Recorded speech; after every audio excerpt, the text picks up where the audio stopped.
Bona tarda a totes i a tots. Us vull donar la benvinguda en aquesta quarta sessió del curs Lenin, un enfocament contemporani. Vull dir-vos també que és un orgull les sessions que hem pogut fer fins ara. Vam començar amb l'historiador Joan de Falla parlant del concepte de revolució, vam seguir amb l'economista Ramon Franquesa parlant de l'imperialisme. Fa poquet, fa 4 setmanes, l'historiador Ara Cellers ens va fer la introducció a la llibre de classes i al paper de la pagesia al llarg de la Revolució Russa. I avui tenim la sort de poder comptar amb nosaltres, amb en Michael Brie, que ha vingut especialment de Berlín, que no està pas a la vora, gràcies a la col·laboració del Partit de l'Esquerra Europea, del qual Comunistes a Catalunya n'és membre a través de l'Esquerra Media Alternativa. En Michael va néixer l'any 54, va estudiar filosofia a Berlín i a Leningrad i ha acabat convertint-se en un reconegut filòsof i científic social. En Michael va ser representant de la xarxa Transform Europe fins l'any 2009, una xarxa de fundacions d'esquerres d'arreu d'Europa, de la qual la Fundació Neus Català en són membres també. És membre de l'Institute for Critical Social Analysis de la Fundació Rosa Luxemburg. Va ser director d'aquest institut del 2008 al 2013 i així mateix va ser president del Consell Científic i Associació de la Fundació Rosa Luxemburg entre l'any 2019 i el 2023. El seu treball a nivell acadèmic i d'investigació se centra en la teoria i la història del socialisme i del comunisme, la transformació socioecològica de les societats capitalistes burgeses i els problemes estratègics de l'esquerra.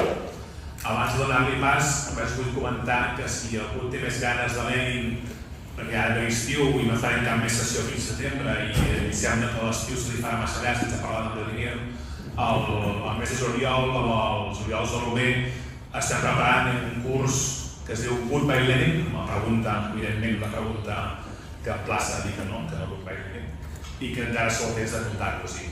Sense res més per dir-vos, deixo en Michael que ens faci l'exposició d'avui i ens parlarà sobre Lenin i l'Estat. Gràcies.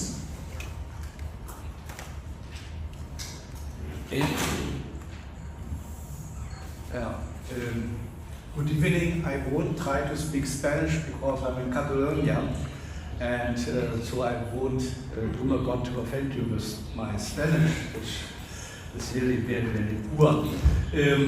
I'm very, very thankful to be here today, and also I want to thank the organizers.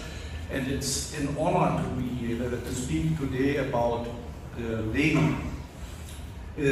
Of course, to speak about Lenin 100 years after his death seems to be a little bit strange. When I came to study, it's exactly 50 years ago, I started to study philosophy at the Leningrad State University, exactly 50 years ago. And then I came by the airplane, and then I went by bus to the inner city. There was a slogan on one of the houses there. And in Russian it sounds very short. Lenin живее живых. Lenin is more living than those who are living today. There is more present, let's say. He's more present than all the others who are living today. And you can imagine I was at this time 20 years old, and somehow I felt very strange about it. That somebody who died 50 years ago is living more than I'm living today. Now it's 100 years after his death, and somehow when I now reading about Lenin and the war, Lenin about class struggle, Lenin about the duties of revolutionaries, I'm feeling that really somehow he is with us more than at least 50 years ago maybe, because the times we are living now in, the times of a war, maybe even of a world war, of a nuclear war, the time of a new Cold War, the time of ecological catastrophe, and so on, put the ideas of Lenin and of course of Marx and Gramsci again on the agenda. Reading him today, it's maybe, I feel more that he is important, at least to me. And I think if we are reading Lenin, since with regard to my lecture here, if we are reading Lenin today, I don't think we should look for answers. We should not look for ready answers. We can take and make the same. That won't work at all.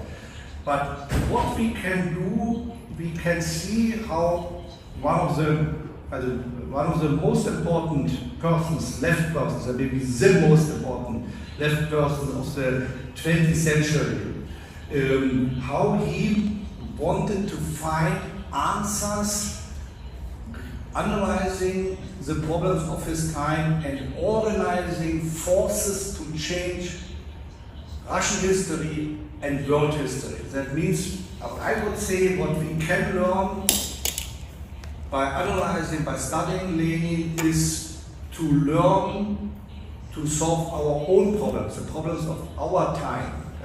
To learn how to learn, I would say. This is the best how we can deal with Lenin. There was a very nice poem by the German communist poet Bertolt Brecht about peasants celebrating the birthday of Lenin and what to do. And they decided not to build a monument for Lenin, but they decided to solve a very urgent problem in their own village. So the sentence, in the last sentences, they were honoring Lenin by benefiting themselves. And by benefiting themselves, they were honoring Lenin. I think this is really how we should also deal with Gramsci, Marx, Luxemburg, and so on. To speak about Lenin and the state is a challenge because there's no theory of state by Lenin, at least from my point of view. Why? We had already today a discussion on if Lenin was a philosopher or not. I think he was, for himself, his self-understanding was, he was a person who wanted to change the world, and he was using philosophy, creatively using, dealing creatively with philosophy, with economic science, with political economy, with social sciences, and theories on imperialism, because he wanted to know how we can change the world. And the problem is when you are reading Lenin on the state, you will find totally opposing views. And this is because his statements as a person who wants to intervene, who wants to convince others how they can proceed and what should be done, his sentences are, I would say, like bullets. He wanted to make it clear, he wanted to make it very concentrated on one point. And maybe in 1970, the direction was there, and 2 years later, 3 years later, 4 years later, he had to change the direction. There was also a very interesting sentence, the remark of Lenin when he was at the, I think, the third Congress of the Comintern. He said, at the moment now, it was this, what he wrote a very interesting work about left communism as a child, that means the people are sick, sickness of the left.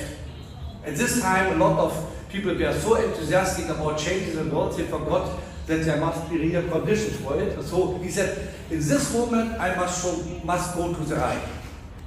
So you see, he was very flexible directly because he saw all these contradictions, and that's why he never formed a coherent understanding of all these contradictions. He had no time, of course, and then he died very early at the age of 54. So that's why I will try to bring some ideas to the floor. Lenin was developing at different times, and I think we should see if we can use one or the other idea. And you see, what I feel interesting is how he tried at all these times to deal with the contradictions and the concrete task which he was facing. Let's start with the famous work State and Revolution. State and Revolution.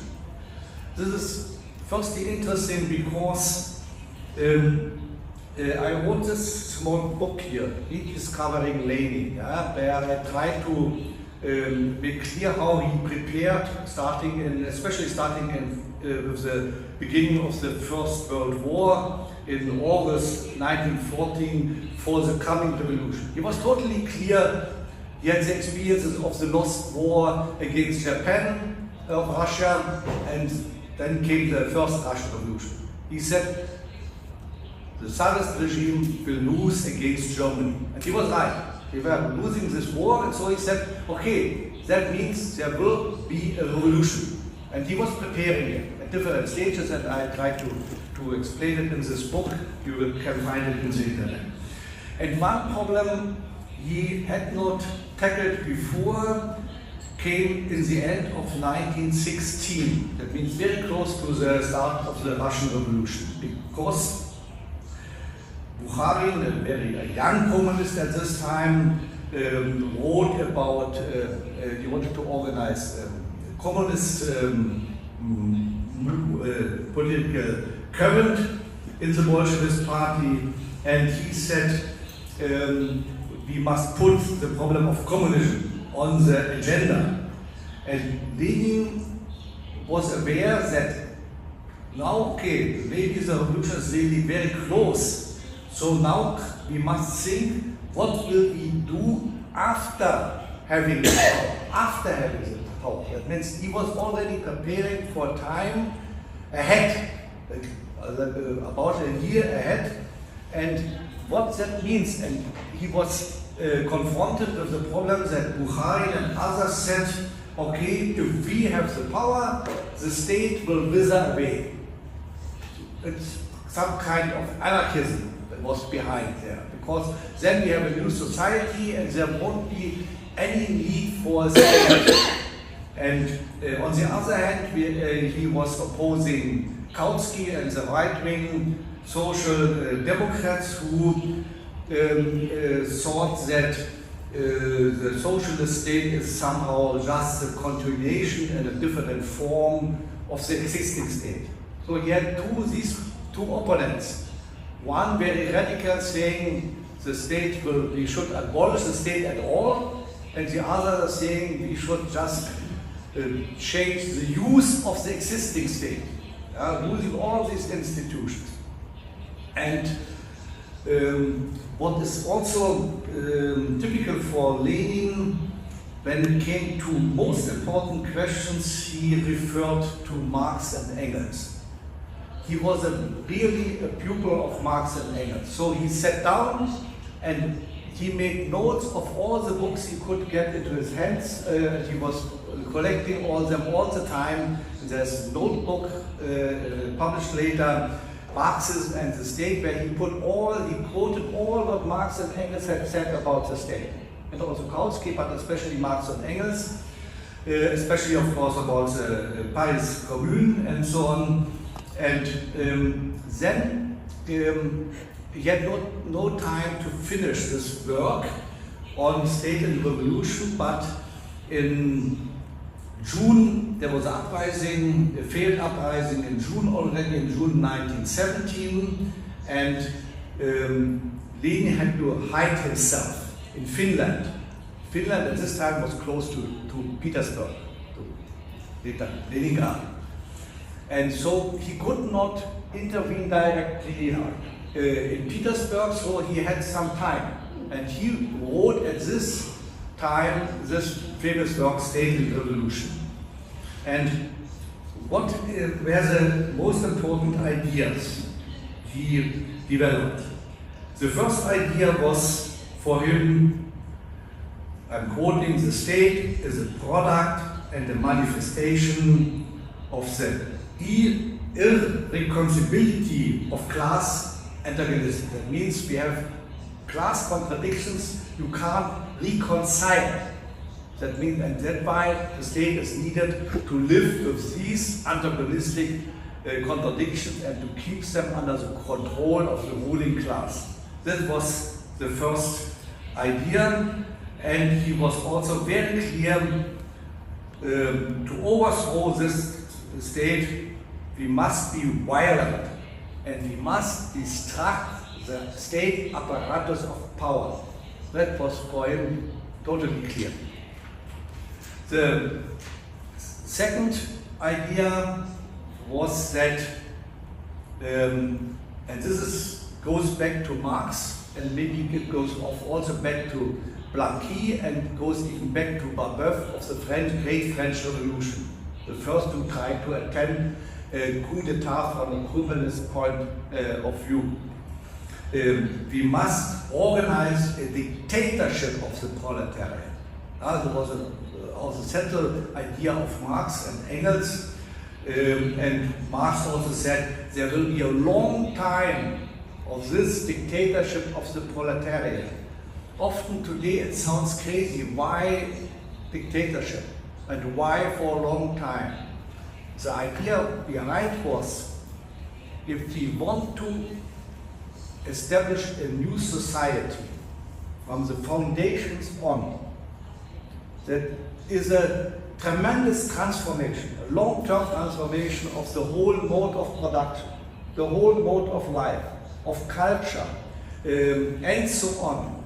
And to keep this under control, we need dictatorship. Today, often the word dictatorship sounds terrifying, but it refers to the role of the dictators in the Rome Republic. That means the people are giving persons a special power, empowering them to go on to in times of civil war and so on to solve problems. That kind of democratic dictatorship was the idea behind. And then Lenin said, using the ideas of Marx especially and Engels, then of course this state of the dictatorship should be totally different. And I think a lot of you know it. It means arming the workers. It means a kind of primitive democracy, a kind of primitive, very easy democracy, not this complicated bureaucratic machine. That means also the official functions will be realized by ordinary workers, by ordinary peasants, by ordinary, even not highly uneducated people. So we must simplify all these functions of the state. And of course also the unity of legislative power, executive power, and judicative power. Okay, this was the idea which Lenin used with reference to Marx. There is one problem. If you are reading carefully State and Revolution, you have two ideas which are very difficult to reconcile. On the one hand, he is developing these ideas which are very close even to the anarchist ideas, how to self-organize, and how to do it directly from the bottom up. And also idealizing somehow the Paris Commune, because it was different. But nevertheless, he had these radical democratic elements. totally radical. On the other hand, they have the vision.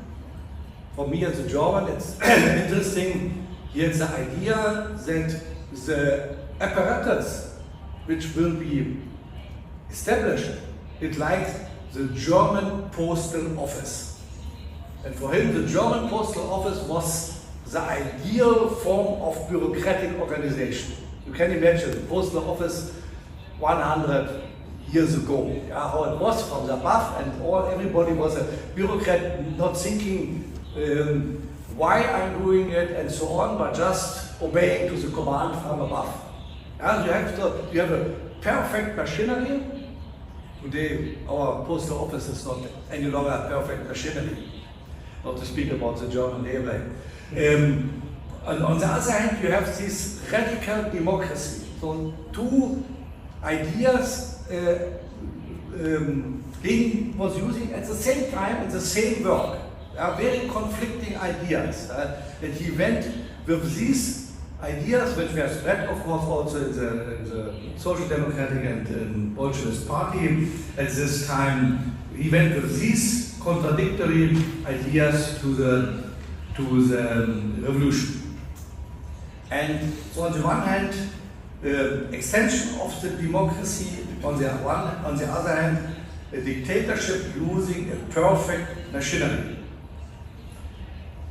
There's one problem you will find also in State and Revolution, which is very interesting, because he was clear that he was convinced that this dictatorship should be much more democratic for the workers, but should restrict freedom for the oppressors, for the bourgeois class, for the feudal classes, and so on, and don't give them any chance to express their own opinions, their own will anymore.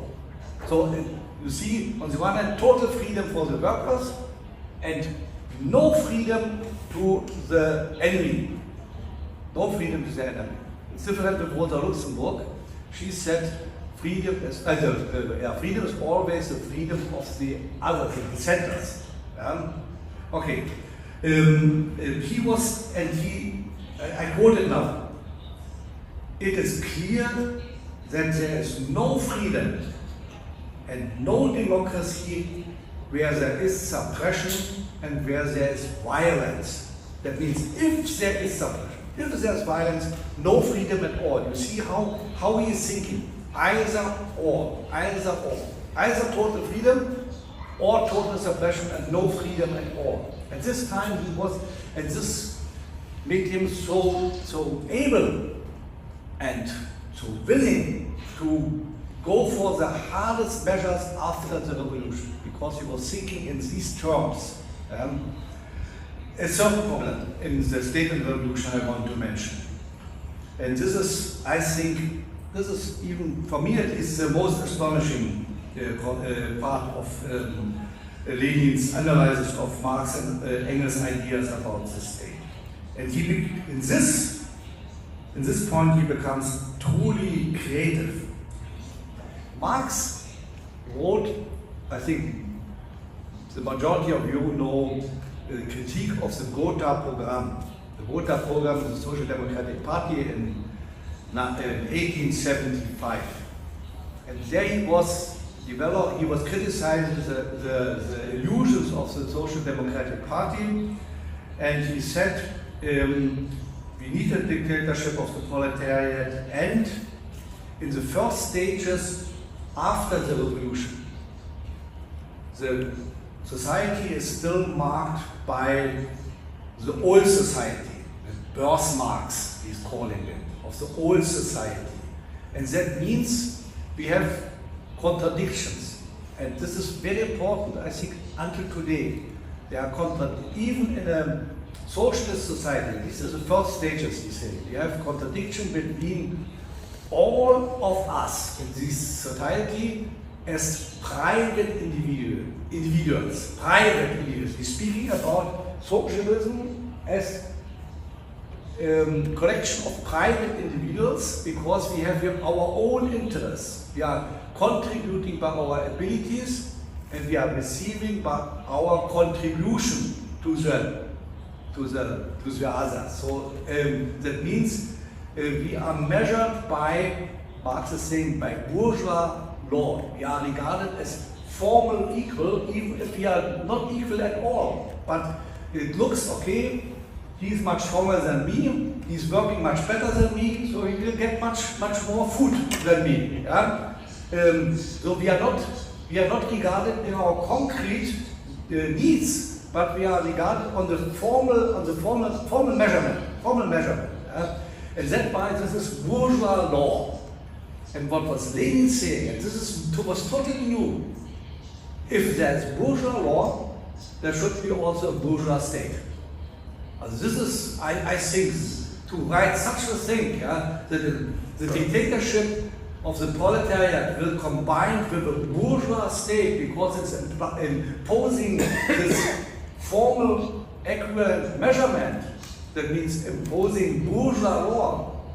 This, I think, is an outstanding ability of creative thinking, even if it's not a nice, somehow not a nice idea, yeah, to think about a socialist state, which is also a bourgeois state. This was really, I think,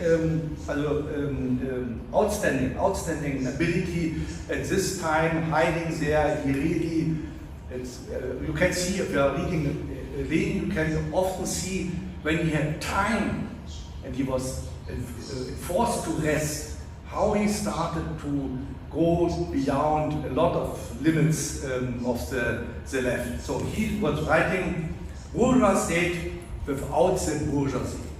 This is the dictatorship of the proletariat also. Okay. Then I come to the second point. So he was prepared, as you see, he had very contradictory ideas, radical democracies on the one hand, postal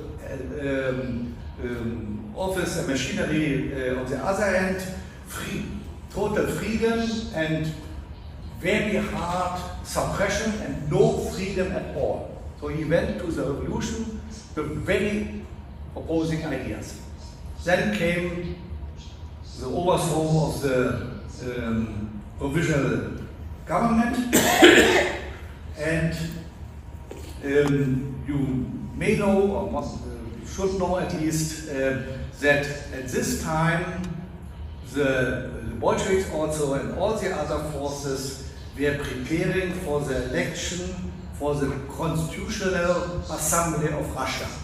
This was the idea for 100 years, from the Decapist, that means the uprising against the Tsar in 1825, on. There was a common idea, if we are overthrowing the Tsar, we will give all, at least the male persons of Russia and the Russian Empire, the right to vote and for a constitutional assembly, and they will meet and make a new constitution, forming a new state. And also the Bolsheviks were demanding this for all the time of their existence. But then the problem emerged, because the power was now in the hand of the Bolsheviks, together with the left social revolutionaries. They formed this government of the Soviets, and the elections for the Constitutional Assembly were going on. Lenin was immediately after having the state power into his hand against going on with the elections. But it was difficult to stop this process. So the majority in the party and the social revolutionaries left also said, let's go on. But what happened?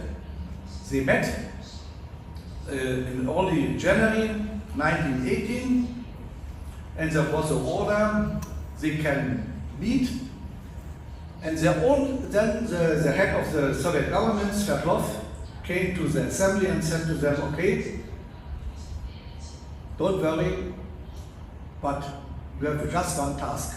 You must approve all the laws by our government, by the Soviet government. This whatever, you have no right to do anything else. But in the assembly, the majority was with the social revolutionaries, and of course they did not comply. And in the late night, the guards, the revolutionary guards, came to the head of the assembly and said, "Go home, we are tired. We are tired. Now we want to have a rest, you must go out." Then he gave the command not to harm anybody of them, but to expel them and to close the doors forever. To close the doors forever. They never met again. They tried to meet them in Siberia, but okay, because Lenin said there can't be any, again, dual power. Let's say, kind of social revolutionary power in the assembly and the Soviet power in our hands in the Smolny. Okay, and he said, the interests of this revolution stand higher than the formal rights of the assembly. And he also said that when they met, the Congress of the Soviets met immediately afterwards, he said very clearly, I'm quoting it now, "Comrades, all these accusations against us of employing terror, dictatorship, civil war, we are still far away from this, but we are stronger than the others. But we are the only government, no other government has done it. We say clearly, we have started and we are waging civil war against the exploiters." And of course for him also that means terror, using terror. He was totally clear about this. No third way. Either you are with us or you are against us. And so he developed several ideas in the years of the Civil War. The Civil War lasted almost 4 years. 1918, 19, 1920, and also part of 1921. And about 10 million people were killed or starving and dying during this civil war. Okay. Again, he said during this time, the state is a machine for the oppression of one class of the other. He referred to the ideas he had already developed before. And he also, and this is a problem that we are asking about the state theory of Lenin at this time, he missed the dual character of the liberal state, because the liberal state, of course, is a machine for oppression, for keeping the ruling capitalist class in power. Totally clear about this. But on the other hand, of course, the liberal state, and I think a larger part of the left is defending that, why this part of the liberal state is also defending individual rights of assembly, of free speech, of opinion, and so on and so on. And there is this idea of liberal state should defend life, liberty, and property. Life, liberty, and property. And all the time before the revolution, also the Bolsheviks have defended and criticized the Tsarist regime for not realizing the liberal ideas of the state. Okay. So in this mode of thinking of Lenin at this time, there was no liberal legacy of socialism or to somehow preserve. This also is with regard to the dictatorship of the proletariat and civil liberties. For him, even with regard to the individual proletarians, individual members of the working class, it's not about defending their rights as individuals. They are only the rights as a class members, as a class together, but not as individuals. And you all, I think, know anarchism was in Spain and I think also in Catalonia very strong at some time. You all know this dispute between Marx and Bakunin. I have no need to quote it here. How Bakunin was quite far-sighted, criticizing what happens when he said, you are claiming that our dictatorship or your dictatorship is realizing freedom. But I'm sure in the moment you have the dictatorship, you will forget all freedoms.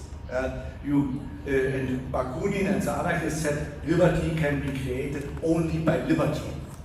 But Marx and especially Lenin said to create, and they wanted to have a society of freedom. The society that Marx and Engels were writing in the manifesto, association where the free development of all is a condition of the free development of, the free development of everybody, each of us is a condition of the free development of all.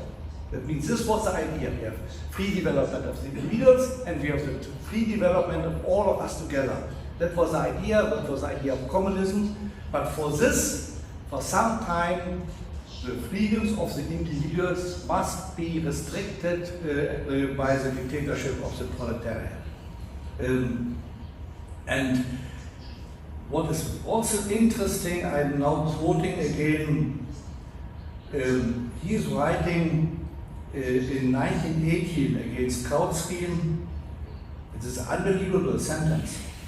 Dictatorship does not necessarily mean the abolition of democracy for the class that exercises the dictatorship.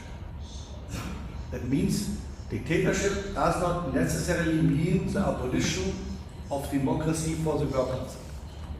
Not necessarily, but under conditions. That is what is written in the sentence. It can mean we are abolishing even the democracy for the workers, if it's necessary. Okay. So for Lenin, after having the power in the hands of the Bolshevist leadership, the whole struggle for democracy lost its importance because this democratic means could harm this power, could destroy this power. And if you are looking back 35 years ago, how democratic elections in Eastern Europe and then in the Soviet Union destroyed really the communist rule. Okay. So this is also part of the problem. I don't want to go into much more details about this time. One additional remark. Also about the state revolution. The Social Democrats had the idea, also Engels said, we are organizing the workers, and the workers are becoming the majority of the population, and by organizing all the workers together, by free elections, we will take power. That means we have the majority of the voters, then we have the power in our hands. So it means by the way of liberal democracy creating socialist power. He was convinced that this way will never work, he said. He said, look on Germany, even Germany, we have only 1 million members of the Social Democratic Party, and we have, I think, 3 million members of the trade unions. How can you think you will ever get the majority, real majority, as a power, yeah? And so he said, the real measurement of power is not the elections, it's civil war. Civil war is, that's why the only way, already the first day of the World War I, he said, we are striving for civil war. He wanted to say for revolution. He said for civil war, because only by civil war we can get to power and we can keep in power. And so the new state will be organized by civil war. The last remark about this time. There was a discussion, of course, in Soviet Russia during the Civil War about violence and terror. There was red terror and white terror. And there was also the question if there's any distinction between violence and terror. Lenin said, of course, maybe in a manual of sociology you will find such nice distinctions, but not in reality. And you must understand, he was using very self-confident and almost without any restrictions the method of terror. And terror is nevertheless a very special form of violence. And Lenin was aware about it, because terror is directed against people as a symbol. So you are not looking on me, what I've done, what I'm thinking. You are just, you won't do it, killing me because I'm a symbol of bourgeoisie. So he didn't give orders during the Civil War. Go on and take hundreds of richer peasants, clerks, and kill them. You must hang them, that everybody sees them. Just this, don't ask about what they have done, but if they are really there against us. Just as a symbol that nobody will be ready to use the weapon against us. This is terror. It's, it's not. It's very special form of violence, and he already in December 1970 said, "Go out, and every 1 out of every 10 persons who are just going around and not doing something useful, you must kill." He was, and you can find a lot of others. That means terror is regarding the other just as an instrument, just as means, which is totally against, of course, human dignity and so on. Okay, these were the ideas, and all these ideas have had a lasting impact. Now I'm coming to the third part I want to speak about. In late 1920, the larger part of the Civil War was over, and I will now look how Lenin acted with regard to state problems after the real victory.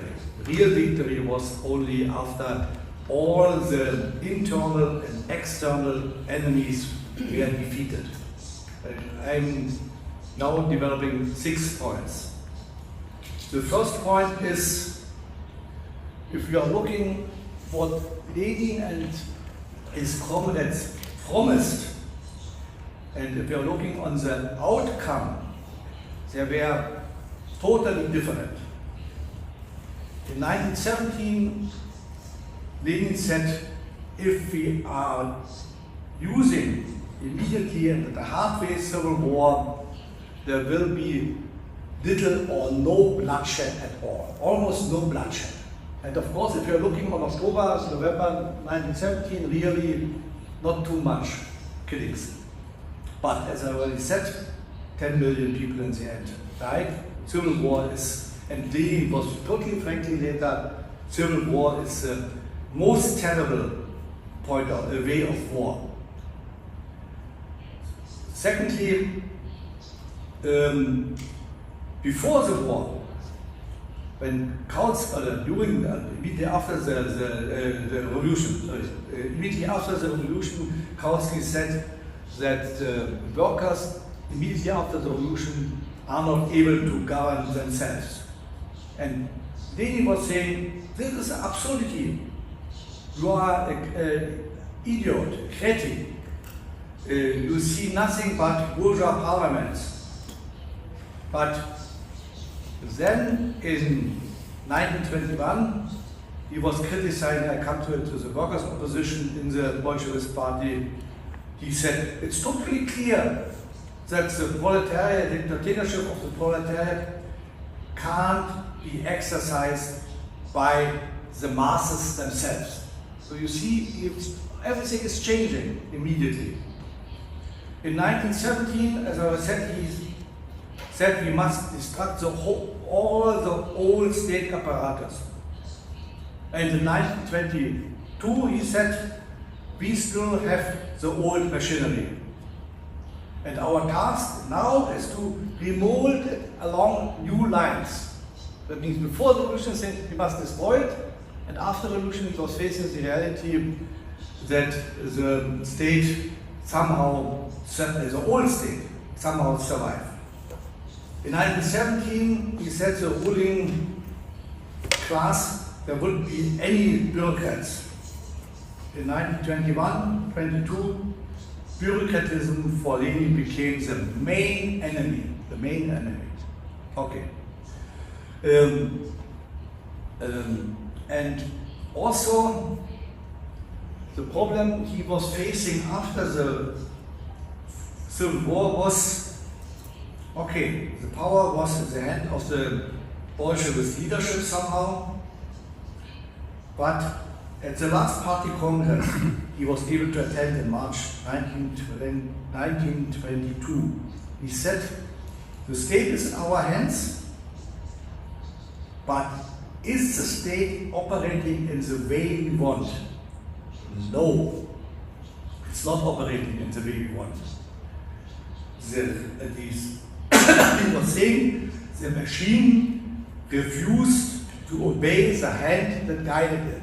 That means he was facing a situation.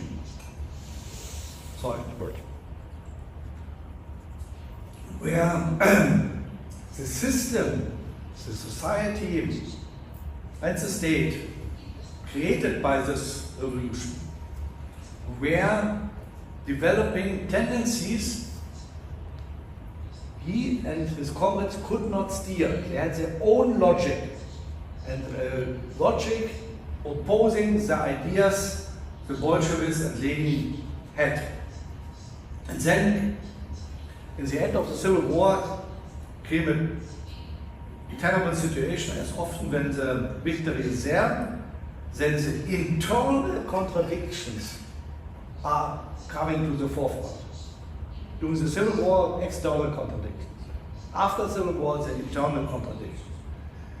Peasants uprising in the center of Russia, the central parts of Russia, strikes in the still existing parts of Russian industry, Petrograd also, and of course the uprising of soldiers in Kronstadt and the disintegrating of the Red Army.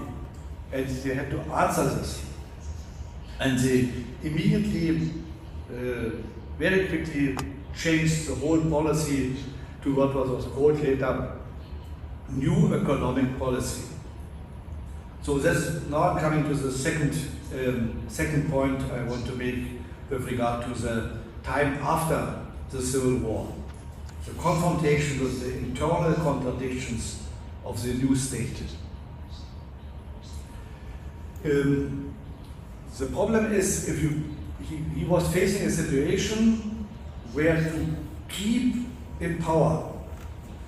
The new power structures must be able to deal with the contradictions between the Soviet state and the peasantry, the Soviet state and the workers, and also how to deal with the contradictions inside the Bolshevist party. The most important discussion at this time, it was, I think, the last open discussion in the whole time of the Soviet Union, was the discussion on the trade unions. because in the party program, I think it was about program of 1918, when they renamed the Bolshevist Party to the Communist Party of Russia, there was written, the trade unions will take over the management of the industry. Totally aligned with the old thinking of the anarchist self-government of the producing class. Also the old idea. And now a part in the party, famous is Alexander Kollontai, also combining the trade union opposition with feminism, said we must give the trade unions the right to manage the economy. On the other hand was Trotsky, the head of the Red Army, and he said we must militarize the industry. We must give them the right to take over the industry or to put them into industrial armies to get them under control. And in this, and now it becomes interesting because until, especially during the Civil War, but also before, there was a tendency of Lenin, as I already said, to think in these terms of either this or that. Yeah? You must be with us or against us, either freedom or dictatorship and so on. And during this discussion, also criticizing Bukharin again, he said, we must learn to deal with contradictions in a way to bring them into a form of symphony, not in an antagonist way, destroying the other pole, but to organize the poles in the way the Chinese, my wife is Chinese and I'm dealing a lot with China now, would say win-win situation. Contradictions where both parts are gaining, That was the idea, and it's not accidentally that Mao Zedong later also referred to the same problem, non-antagonistic contradictions or the solidarity-oriented mediation of contradictions. That was what Lenin realized in this very important discussion. That means our new state should be based on a solidarity-oriented mediation of contradictions. But of course, it's much more easy to say it than to learn how to work with this. And he tried to find ways in the end how with the trade unions, how they can be on the one hand representing the immediate interests of the workers as wage receivers, and the other hand how they can support the development of the industry and so on. So they looked on different ways, but they couldn't find in the long run a solution for this. Okay, that is the second point, I think very important for the long-term development of the Soviet Union. Soviet Union in the end was not able to find this solidarity way of mediating the contradictions. I also can say maybe just personally, when I was studying philosophy in the Soviet Union, and I was very young, of course, at this time, 20 years old, 21 years old, and so on. I was already at this time looking on ideas, how to understand socialism, because I had looked on Prague 1968 and all this. I felt uncomfortable and looked what is the role of contradictions in these societies. That's why I went to Soviet Union to study philosophy there to understand these problems. Okay, now I'm coming to the third point. Gramsci, who's known here, I think, was developing in his notebooks, in the prison notebooks, the idea that the Communist Party should be like a modern prince, a modern king, but as an organizational king, as an organization, because he said this party should lead the transformation for a new society. This is totally reversing the liberal idea of the role of the state, and this is also in Lenin. In this way, Gramsci really was a pupil of Lenin. The founder of the liberal philosophy of the state, John Locke, said a good society, a liberal society, is emerging not from above. It's emerging by the autonomous action of private individuals. There's no agreement, there's no necessity to agree what is a good society. Everybody is acting of his, or of course at this time only his, not her, interests, and then we are establishing private property, we are establishing markets, we are establishing capital markets and capital accumulation, and the state is only not for them. The superstructure of an already on the basis of an already existing bourgeois society. The Marx's ideas, and Lenin's ideas, and Gramsci's ideas, and the role of the party is totally reversed. Out of the ideas and out of this organization is organized the state, and the state is organizing a new society. That was the idea behind. That means we see parties in the West are emerging after the liberal society is already there. Parties of communist parties like the Soviet Union or in China are creating the society they want to have, a socialist society. And Lenin, after the Civil War, said, okay, we have now the state and the party as a party state, and so we have achievements. We have ended the war and we have a new type of state, and the main task is to keep this state in power. And but for this, the problem is to be able to do so. The party in power must be a learning organization. A learning organization. I'm a member of the Left Party in Germany. I never heard that my party leadership said we must be a learning organization. Never.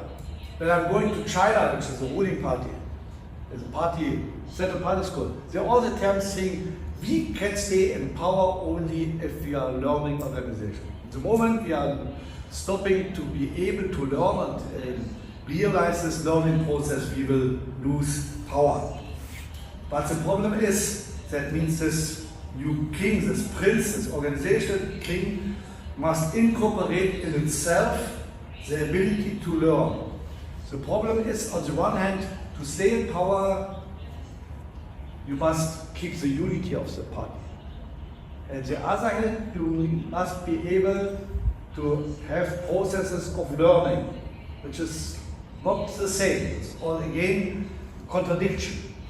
The problem was that Lenin, facing the deep crisis of the Bolshevik Communist Party of Russia in 1921, destroyed, and the others together, they destroyed basic conditions for learning, because almost totally the ability of members of the party to organize themselves on different lines and to discuss openly, these conditions were destroyed in 1921.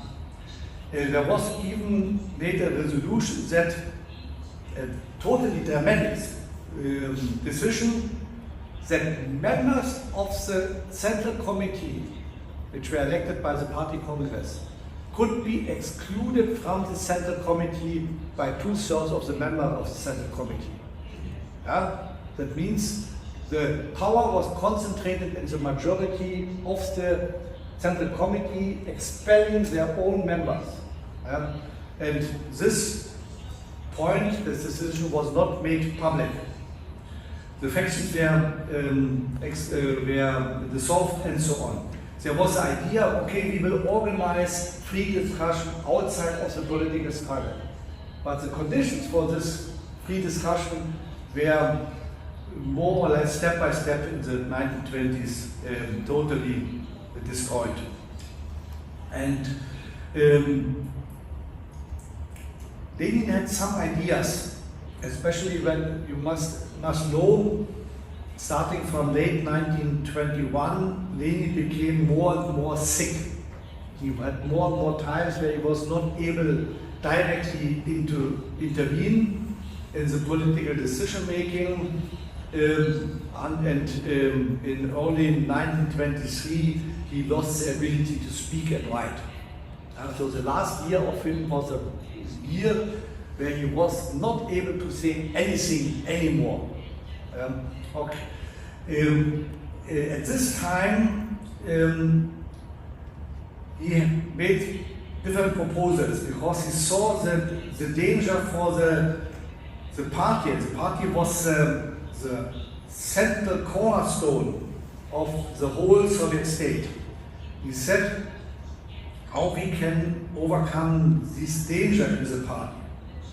He saw there are deep contradictions, especially between Stalin and Trotsky and the others in the party leadership.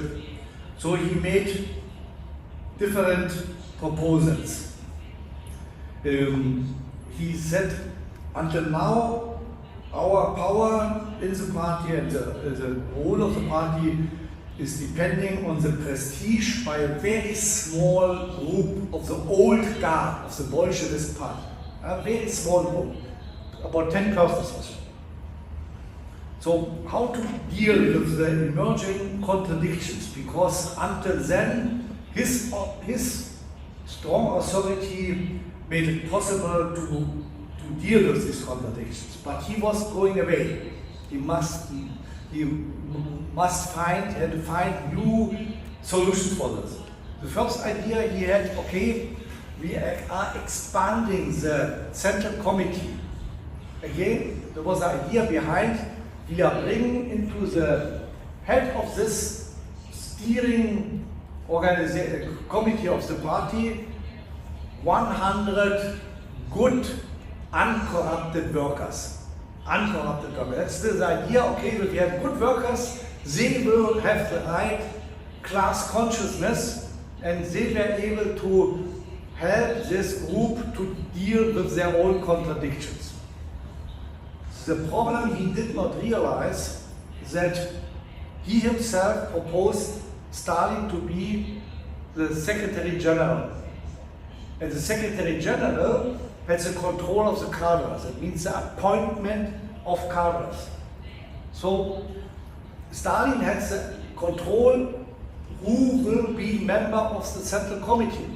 And in the end of really, Stalin used this idea of Lenin to get a majority in the Central Committee under his direct command.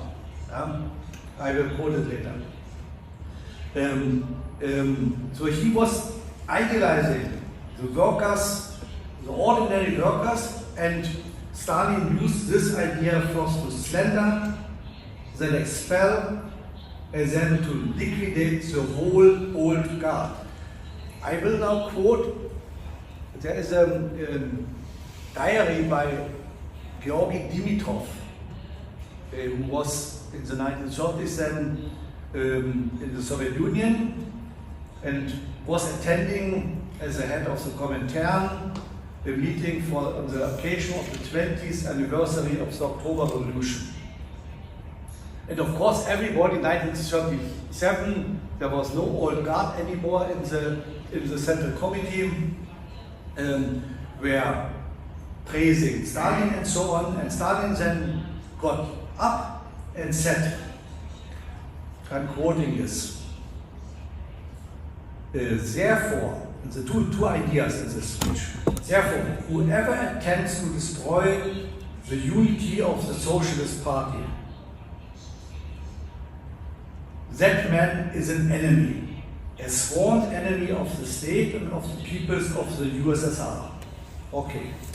Then he said, and we will destroy each and every such enemy, even if he was an old Bolshevik.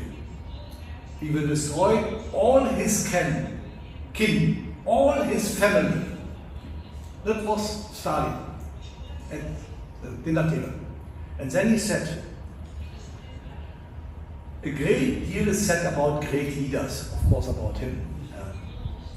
And the main thing, but cause is never won unless the right conditions exist. And the main thing here, to win over the power against the old guard of the Bolsheviks, is the middle cadres, party, economic, military.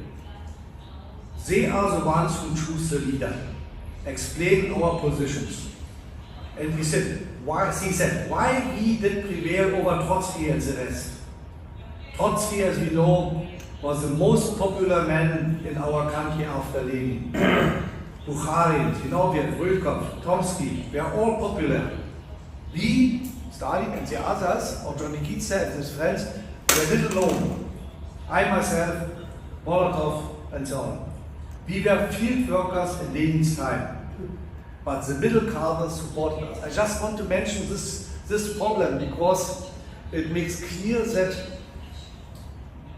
this poses the question how to organize ruling Communist Party with the name of the dictatorship of the proletariat able to be a learning body and not a body where all diverging opinions are suppressed. Because then there's no chance to learn anymore. Now I'm coming to maybe the last point, the Leninist state and the Soviet society.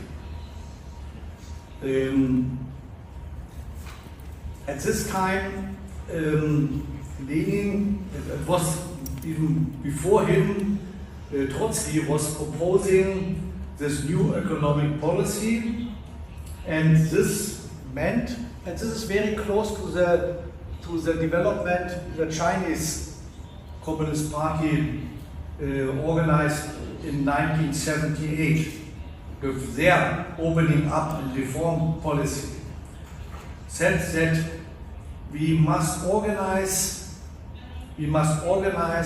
as the state as an entrepreneur, and we must organize the state as steering a state capitalist type of economy. The only way Lenin said for going forward is to use the private interest of the peasants, the private interest of the workers, and the private interest of the capitalists, but under our control. The Chinese today would say this is socialist market society, market economy.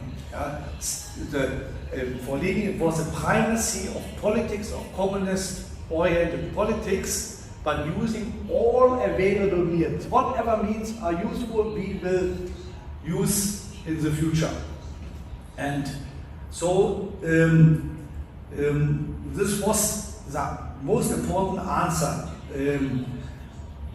Lenin was developing at this time to socialism and communism through state capitalism. He said the proletarian state must become a businessman, a merchant. But of course he saw that there are a lot of problems with this.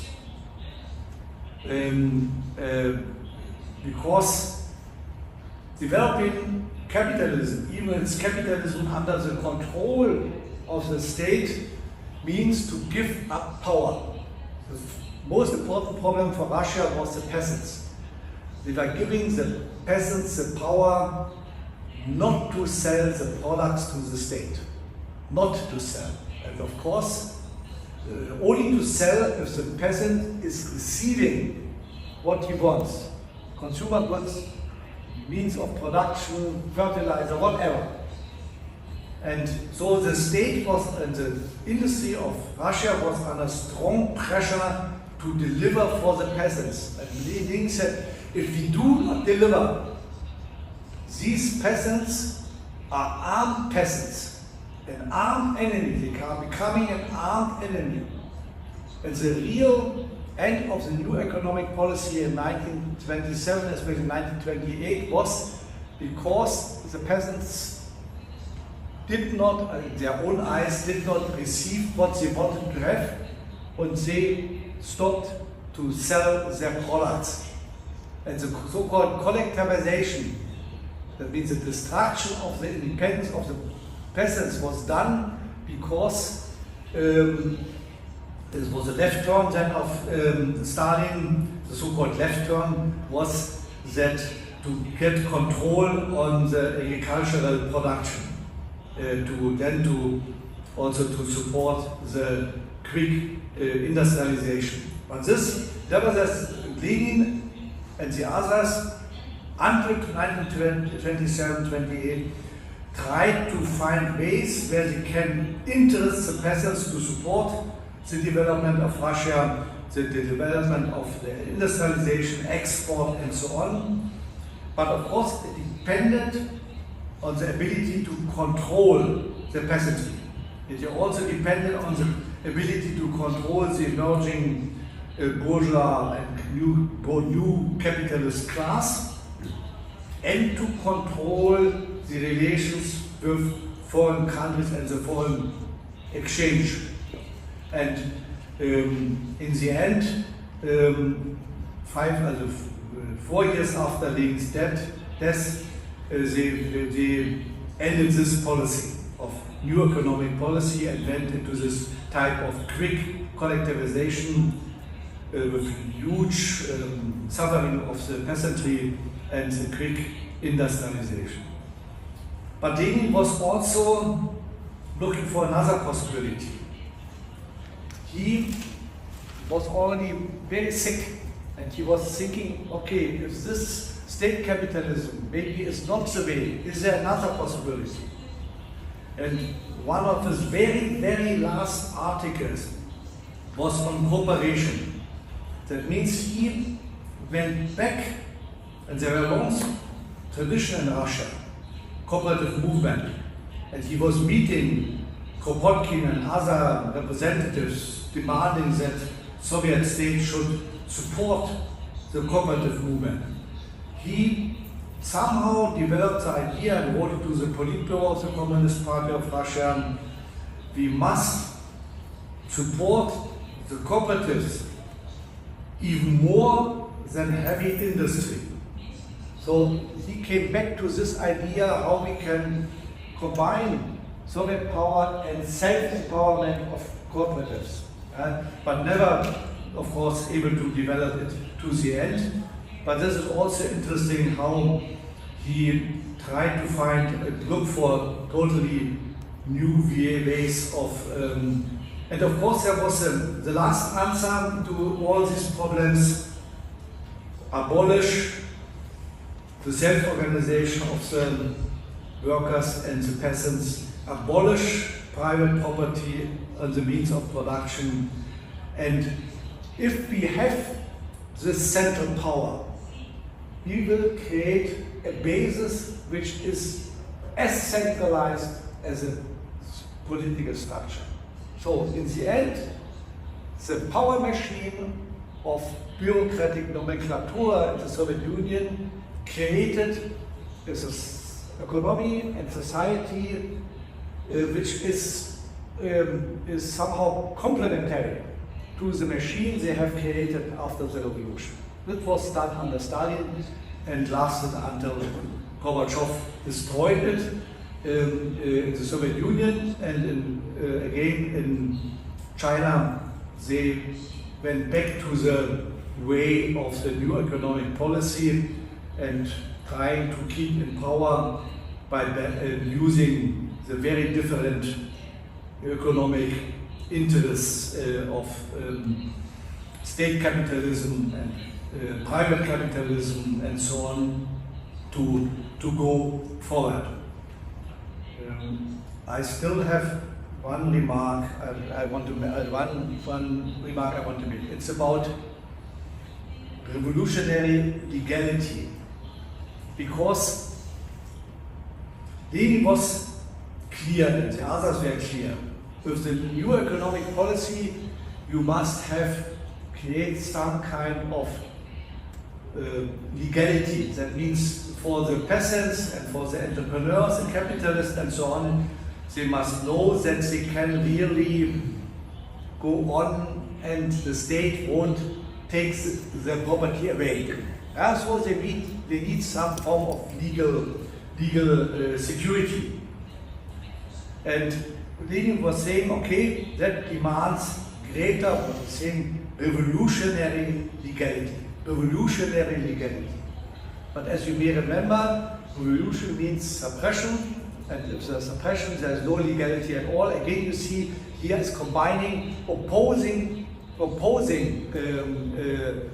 terms to deal with a real contradiction emerging in this situation. But, and he was totally clear, the more we are developing this state capitalism and so on, the more we need revolutionary legality. But he is at the same time writing to another political member, a friend of him, Kamenev. He wrote, "It is the greatest mistake to think that the new economic policy has put an end to terrorism. We shall yet return to terrorism, and this will be economic terrorism." This was what Stalin has done later. And also, he personally wrote, even when he was already sick, he wrote a supplementary article for the criminal code of Russia, or the Russian Soviet Republic. There, all propaganda, or agitation, or membership, or assistance given to organizations which are somehow against the Soviet power and so on will be forbidden and will be punishable by death or by deprivation of liberty or deportation. That means bringing them to the Gulag. And then in the second version of the same proposal, he is adding the word objective. That means you will be convicted and even convicted to death, even if you do not consciously were acting against the Soviet government. Thus, the court is saying your objective behavior is against.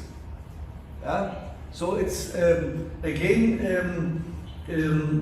that means we are deciding what your action means. Whatever you are thinking, whatever you want to have, the best ideas to it don't matter because you are against revolutionary law. And during the same time, he was proposing or take over the proposal to expel a larger part of the bourgeois intelligentsia of Russia. For some of them it was good because so they could survive later.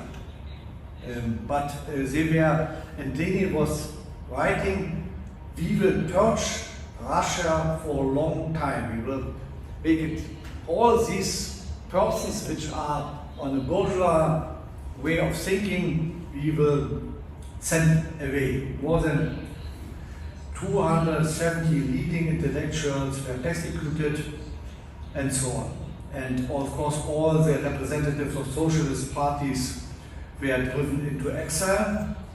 The problem is that this destroyed to a high degree the whole potential Russia has built up for critical social self-reflection.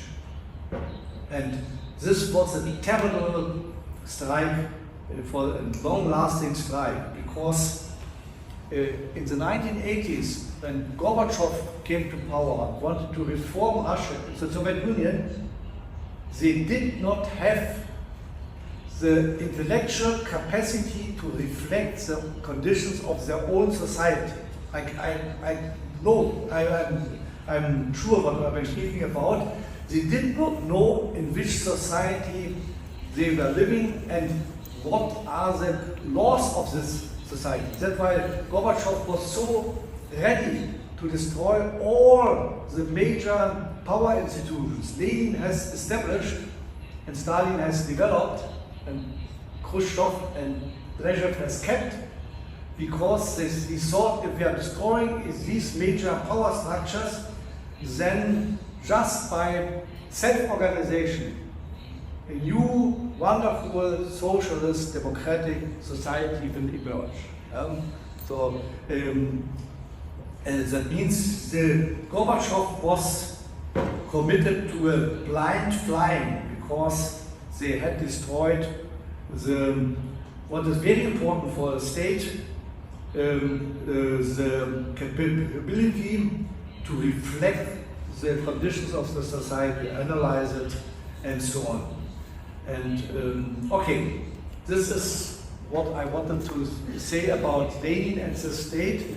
So in the end, again, I don't think we will find answers in Lenin, but at least I'm working quite a lot now about China.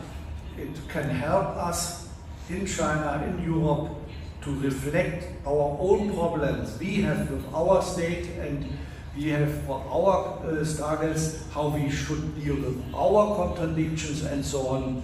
And that's why the legacy of Lenin, especially on the state and revolution, that means combining the strive for power and the strive for transforming in a democratic, socialist, solidarity-oriented way the society, is very valuable, especially being getting more valuable now than in the last 50 years. Thank you very much.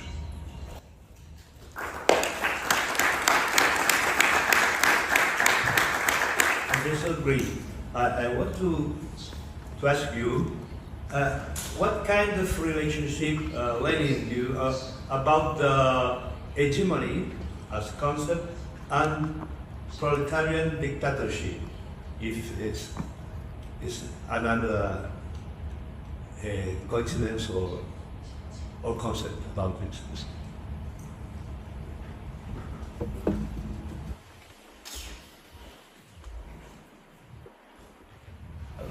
I don't think he had developed answer. He has no answer to your question. So I'm also not in the position to give his answer to you. I think he saw, as you know, the development of Lenin all the time. He started with this contradiction between trade unionist consciousness and class consciousness, and he saw how to deal with this contradiction, and under the special conditions of Russia and Tsarist Russia, he saw the way out of this contradiction by organizing a party of professional revolutionaries as a basis for a dictatorship, and by this party then to bring the workers into this. This was the way, not by building up from.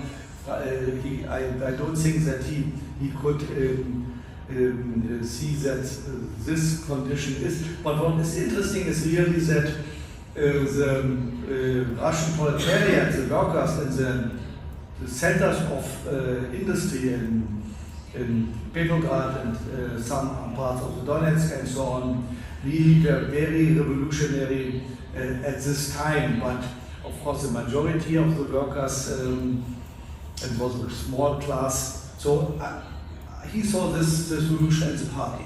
For him, this was the party, nothing more. And the party, you must know, the Bolshevik party was quite a small party until the revolution. It became a mass party only during the revolution. Totally different from Gramsci's concept, but under Western European conditions. Thank you very much. Tenim temps per una última pregunta.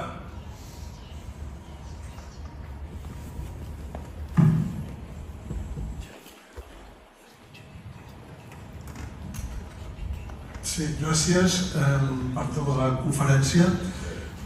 Una qüestió molt concreta. Si quan anem es plantegem el tema de la dualitat del poder, el poder dual, ho plantegem en termes de temporalitat, no en termes de permanència de la dualitat del poder. Si és així, el 1918 hi havia una dualitat de poders que era també temporal i la dualitat de poder responia al contingut de classe de cadascun d'aquests poders. L'Assemblea Constituent al gener del 18 no tenia el mateix contingut de classe que el que es pensava que podia tenir l'Assemblea Constituent abans de la Revolució, abans d'octubre del 17. El contingut de classe d'aquesta Assemblea Constituent va canviar i el poder dual contraposat era el poder dels sòviets.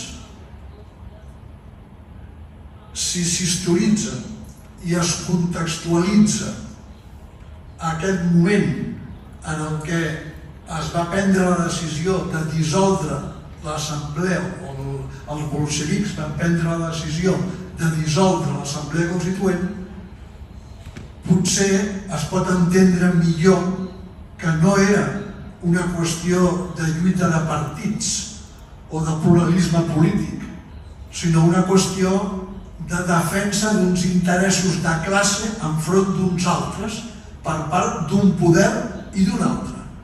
I aquesta dualitat no podia permanèixer.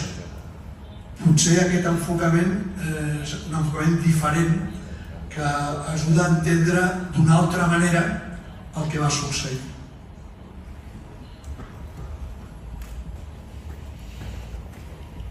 Lenin, as you may know, came via Germany and Sweden to Petrograd, that means St. Petersburg today, again in April 1970. And he astonished all because he was the person who said, we must do a socialist revolution. All power to the Soviets. Because all the others, even these friends of the Bolshevist party, thought, okay, the conditions for socialism are not given in Russia, so we must support the bourgeoisie in power somehow and to press them to go to the left. He said, no, we must fight and we must, at the moment, you know that the provisional government of Russia at this time was put into place by the Soviets. The Soviets took over the power after the February Revolution. And they gave the power to first more or less soft right-wing forces and then going up to Kerensky, more center or whatever. So the somehow the decisive power, also in some part military power, was in the hands, especially in Petrograd, in the hand of the Soviets, delegating power. So this was the situation. And Lenin was demanding the abolition of this delegation of power to the provisional government. And then step by step, the Bolsheviks gained more and more influence in the Soviets. And in late October, they gained the majority together with the social revolutionaries, the left social revolutionaries. This was the moment they had the majority, this coalition partner. What is also interesting is that there was the idea, okay, we are organizing this meeting of the Soviet with our majority, and then during this meeting, we are taking the power back from the provisional government. We are making a decision, this government should go away. Lenin imposed the decision first to expel the provisional government, to take them in the Winter Palace and so on, and then to meet. That means first the military strike, and then the democratic decision. Again, it's about civil war. First, we must make a clear situation by our own decision, by the Soviets under the head of leadership of Trotsky, and then we will make the democratic decisions in the Soviet. And Lenin, one can admire him for this. He did not want to have any dual power again. What changed during all this time was the majority in the Soviets. The Constitutional Assembly had the majority of moderate social revolutionaries. And there was a Bolshevik faction, and there was a liberal, but a quite weak liberal faction in the Constitutional Assembly. They just met, and Lenin did not want it. And afterwards, he did not allow any free election of the Soviets again. Also, we should know, no free elections in the Soviets. The last free election of the Soviets was before taking over power. Afterwards, never again, because for him, he once said that in one of his writings, give us the power, the party, and this party is like the instrument of Archimedes. You know it. You can change the whole world by just one instrument. This is and he would never give up this power again. This was all democratic things and so on, decision-making, discussions and so on, which would harm this power. He would never allow again. This is the Leninist legacy. But behind this, I don't think we can go the same way, but we must know why he made this decision. And then we can judge this decision and how we can make our own decisions in these concrete current times.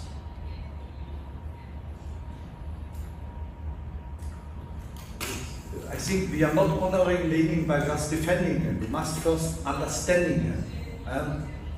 This is the most important task, how to honor Lenin. Thank you, Michael. Bé, ja no hi ha més espai per preguntes. Sé que ha sigut un debat prou enriquidor per totes i per tots. I abans d'acomiadar-me, m'agradaria fer 2 o 3 recordatoris.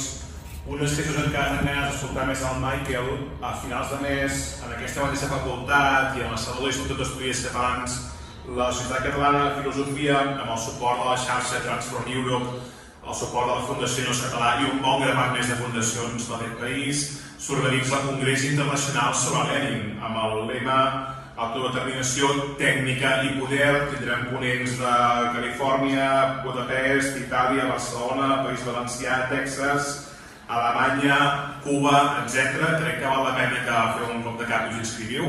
És un congrés acadèmic d'alt nivell i, a més, si ja teniu més ganes, el curs de juliol no ho us dia abans.